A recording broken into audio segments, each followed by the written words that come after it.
No one likes to admit it, but we've all been dishonest at one point or another. We've told little white lies, stretched the truth, or taken the easy route while making people think that we play by the rules. Of course, I'm talking about cheat codes. In today's games, these are very few and far between. Most of the time, a microtransaction is the closest most of us are going to come. Back before microtransactions and autosaves, completing a game was a true achievement that only the dedicated and skilled could boast. Unless you cheated. Here's the Armchair Generals top 10 cheat codes. Halifax was a hidden code that even most of the developers didn't know about. Rogue Squadron was released just months before The Phantom Menace. It gave people a chance to play a classic Star Wars game with one of the brand new shiny starfighters. This was before Geek Chic, when it was still uncool to be a Star Wars fan. It was Nerdvana.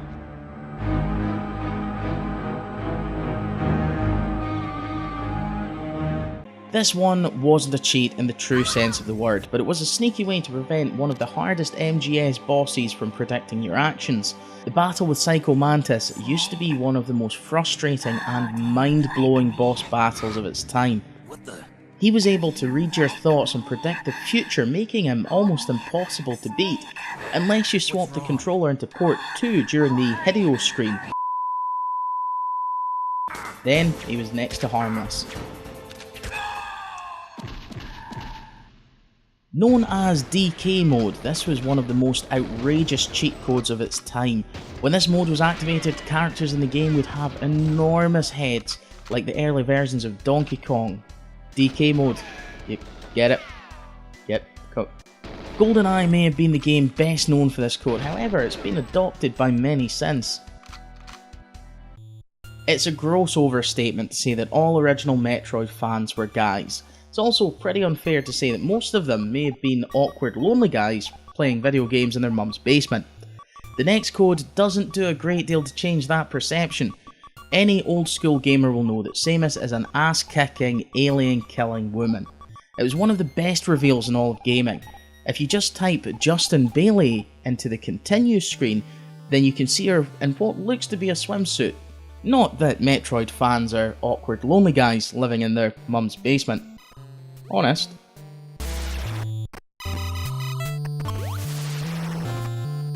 Mortal Kombat is the reason we have age ratings on video games, and rightly so. The gnarly fatalities and obscene level of gore made the game an instant hit. Sadly for the Sega Genesis, or Sega Mega Drive, Blood mode was replaced by some weird sweat mode that no one really liked. Well, if you type in the Blood code you can unlock the full gory game. Take that, censorship. In the world of GTA, there's not a situation or problem that cannot be overcome by using a tank. The problem is that they're notoriously hard to come by without, being blown up by the guys inside. Well, with the tank code you have nothing to worry about. Gratuitous violence, carnage and mayhem have never been closer to hand. Everyone knows about the Mario level skip cheat. We've all used it, and if we're honest, we've probably never played Worlds 2, 3 or 4 after we found this little gem. Sure, you miss a huge chunk of the game, but who cares when you stand a better chance of completing it? Oh, most serious gamers. Well, I'll get back in the tube. The Konami code is possibly the best known code of all time. It's been used in dozens of games, the most notable being the incredibly difficult Contra. The Konami code increases your 3 life limit to 30. It made it possible to complete the game without making it a walkover. It also made its way into pop culture, social media, and even t-shirts. What's missing from Age of Empires?